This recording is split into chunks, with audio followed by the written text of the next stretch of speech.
안녕하세요. 오늘 여러분과 함께 마음의 평화를 찾아가는 여정을 시작해 보려고 합니다.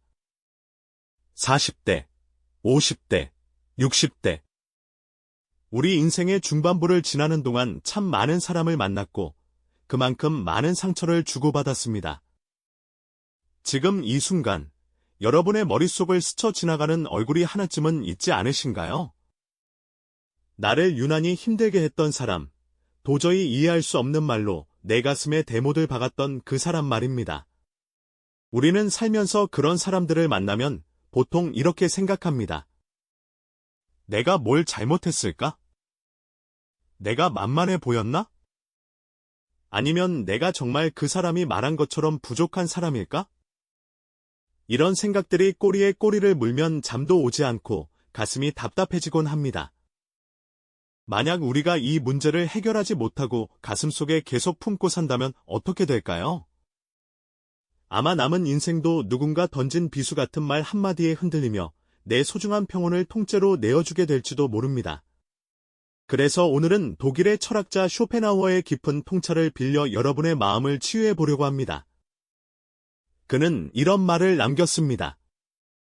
사람은 자신이 가진 결핍만큼 타인을 괴롭힌다. 이 문장 안에 모든 해답이 들어 있습니다. 오늘 이야기를 끝까지 들어보시면 여러분을 괴롭혔던 그 사람의 실체가 사실은 얼마나 보잘것없었는지, 그리고 여러분이 왜 더 이상 그 상처 때문에 아파할 필요가 없는지 분명히 깨닫게 되실 겁니다. 먼저 우리가 꼭 짚고 넘어가야 할 사실이 있습니다. 왜 어떤 사람들은 남을 깎아내리고 괴롭히는데 혈안이 되어 있을까요? 그 비밀은 바로 마음의 영양실조에 있습니다. 여러분, 몸에 영양소가 부족하면 기운이 없고 예민해지죠? 마음도 똑같습니다. 쇼펜하우어는 인간의 내면을 움직이는 힘을 의지라고 불렀는데, 이 의지가 좌절되거나 채워지지 않으면 심각한 결핍 상태에 빠지게 됩니다. 쉽게 말해, 남을 괴롭히는 사람은 마음이 아주 가난한 상태입니다. 본인이 가진 게 없으니 남이 가진 것을 보면 배가 아프고 그 고통을 참지 못해 남을 공격하는 것이죠. 우리가 흔히 투사라는 말을 씁니다. 영어로는 프로젝션이라고 하는데요. 영화관에서 영사기가 화면에 빛을 쏘는 것처럼 내 안에 보기 싫은 모습이나 부족함을 다른 사람이라는 스크린에 쏘아 보내는 심리 현상입니다. 예를 한번 들어볼까요? 여러분 주변에 유난히 남의 험담을 많이 하거나 비난을 일삼는 사람이 있다면 그 내용을 자세히 들어보세요. 당신은 왜 그렇게 이기적이야? 라고 소리치는 사람은 사실 자기 안에 숨겨진 이기심을 스스로 견디지 못하는 경우가 많습니다. 자기가 이기적인 사람이라는 걸 인정하면 너무 비참하니까 차라리 타인을 이기적인 사람으로 몰아세워야 마음이 편해지는 법이거든요. 시니어분들이 가장 많이 겪는 사례 중 하나인 고부 갈등을 생각해 봅시다. 어떤 시어머니는 아들이 아내를 끔찍이 아끼는 꼴을 못 봅니다. 사사건건 며느리 흉을 보고 살림살이를 지적하죠. 왜 그럴까요? 그 시어머니가 악마라서 그럴까요? 아닙니다. 쇼펜하우어의 시선으로 보면 그분은 평생 남편에게 따뜻한 사랑 한번 제대로 받아보지 못한 사랑의 결핍 상태일 가능성이 큽니다. 자기가 평생 갈망했지만 얻지 못한 그 빛나는 사랑을 며느리가 너무 쉽게 누리는 것처럼 보이니 그 질투심과 결핍이 공격성으로 나타나는 겁니다. 이것을 이해하면 어떻습니까? 그 시어머니의 독설이 며느리인 당신이 부족해서가 아니라 그분 내면에 뻥 뚫린 구멍 때문이라는 걸 알게 되죠. 비난의 화살이 사실은 나를 향한 게 아니라 그분 자신의 아픔을 향하고 있었다는 뜻입니다. 그렇다면 우리는 이런 사람들을 어떻게 대해야 할까요? 쇼펜하우어는 우리에게 아주 냉정하면서도 지혜로운 처방전을 내려줍니다. 첫 번째는 그들의 공격을 개인적으로 받아들이지 않는 것입니다. 여러분을 괴롭히는 그 사람의 말은 여러분에 대한 평가가 아니라 그 사람의 심리 상태를 보여주는 고백서와 같습니다. 너는 무능해라는 말은 나는 내 무능함이 너무 두려워라는 비명으로 들으셔야 합니다. 이렇게 관점을 바꾸면 상대방의 공격이 예전만큼 날카롭게 느껴지지 않습니다. 물론 이해한다고 해서 다 용서하고 받아주라는 뜻은 절대 아닙니다. 여기서 중요한 두 번째 처방전은 바로 정서적 거리두기입니다. 40대 이후의 삶에서 가장 중요한 것은 내 에너지의 총량을 지키는 일입니다. 결핍이 심한 사람은 주변 사람의 긍정적인 에너지를 빨아먹는 블랙홀 같은 존재들입니다. 여러분, 혹시 그 사람만 만나고 오면 진이 다 빠지고 며칠 동안 기분이 가라앉으시나요? 그렇다면 그 관계는 이미 적신호입니다. 쇼펜하우어는 고독의 가치를 매우 높게 평가했습니다. 그는 모든 관계가 우리에게 유익한 것은 아니라고 했죠.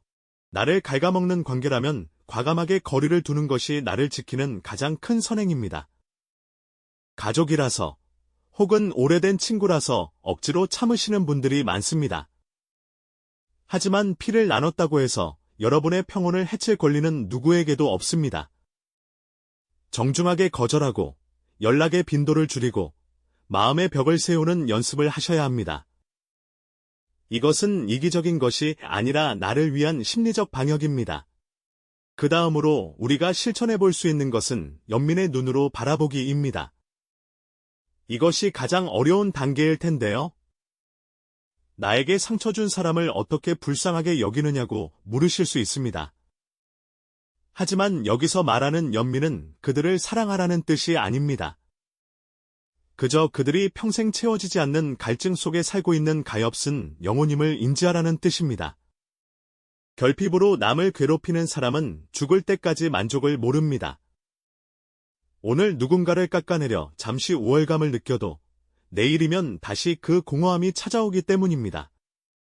그들은 사실 자기 자신이라는 감옥에 갇힌 죄수와 같습니다.